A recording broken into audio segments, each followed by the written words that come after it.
अगला नियम ये है, रूल ए का प्रयोग आन पर के अर्थ में, यानी ए का प्रयोग पर के अर्थ में भी होता है।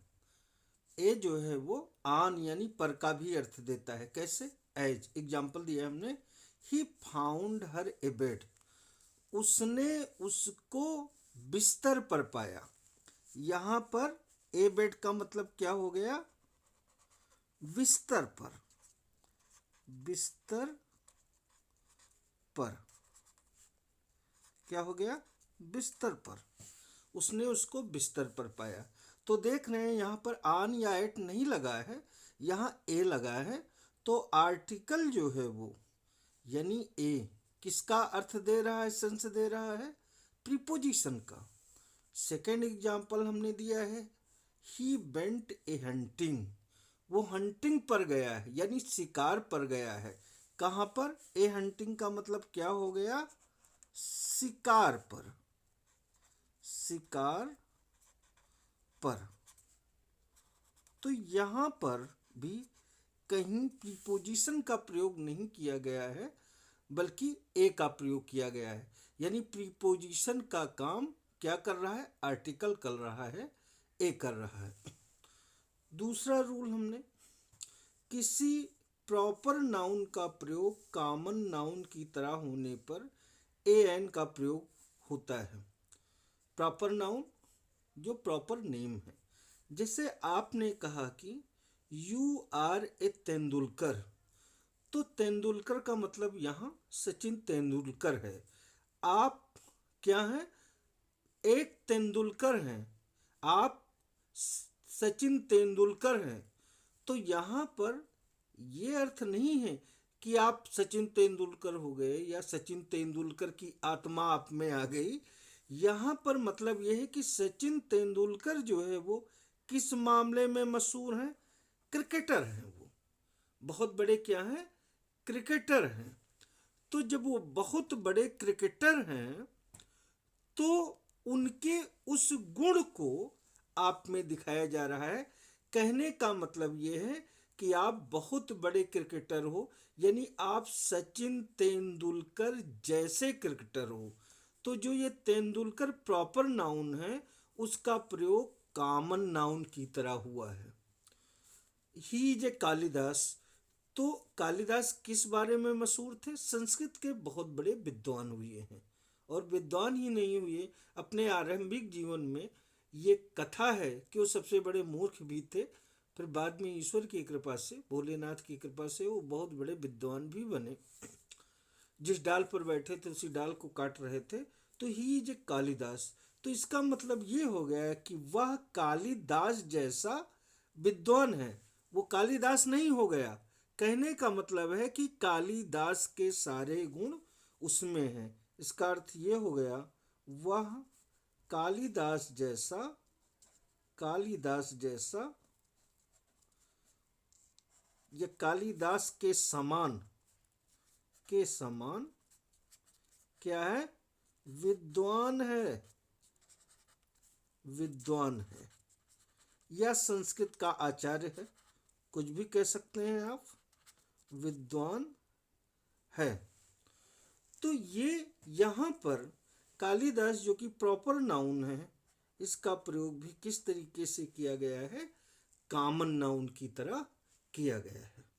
नेक्स्ट इम्पॉर्टेंट रूल है, अगला महत्वपूर्ण नियम है कि यदि दो एडजेक्टिव्स एंड से जुड़कर किसी सिंगुलर काउंटेबल नाउन के पहले प्रयुक्त हों तथा इससे दो विभिन्न व्यक्तियों या वस्तुओं का बोध हो, तो प्रत्येक एडजेक्टिव के पहले ए अथवा एन का प्रयोग होता है।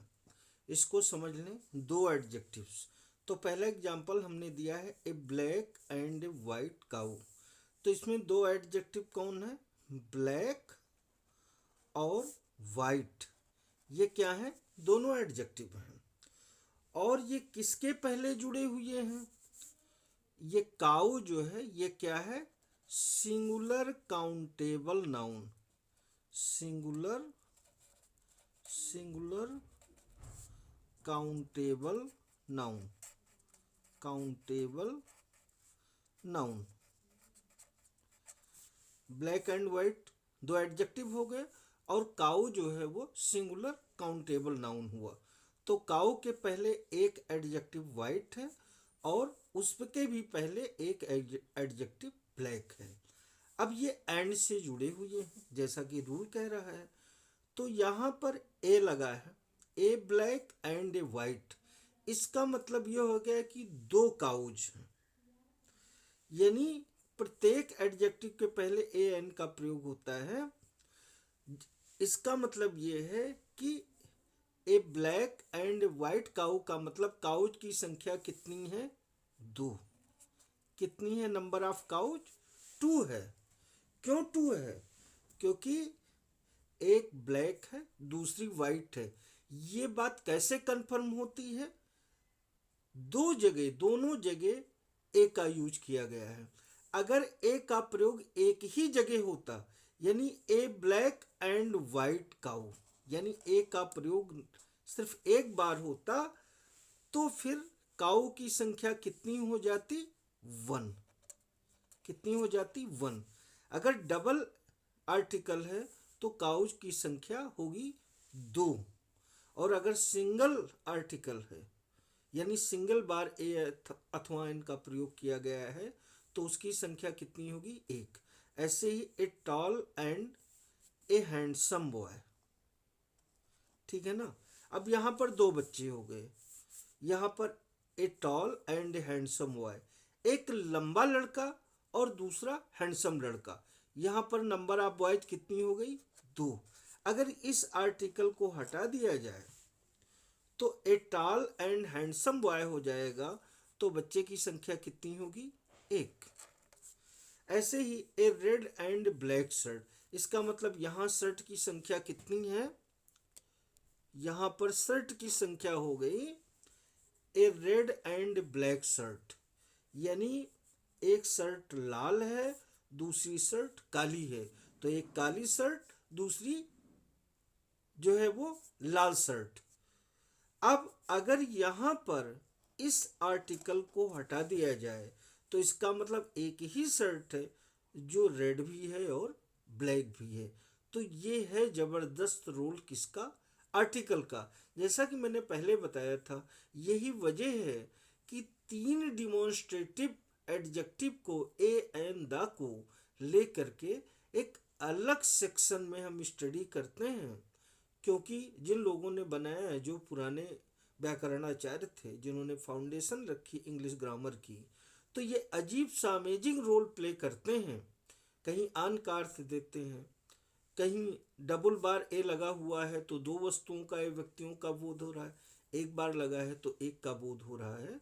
तो इसको बहुत ध्यान देने की जरूरत है।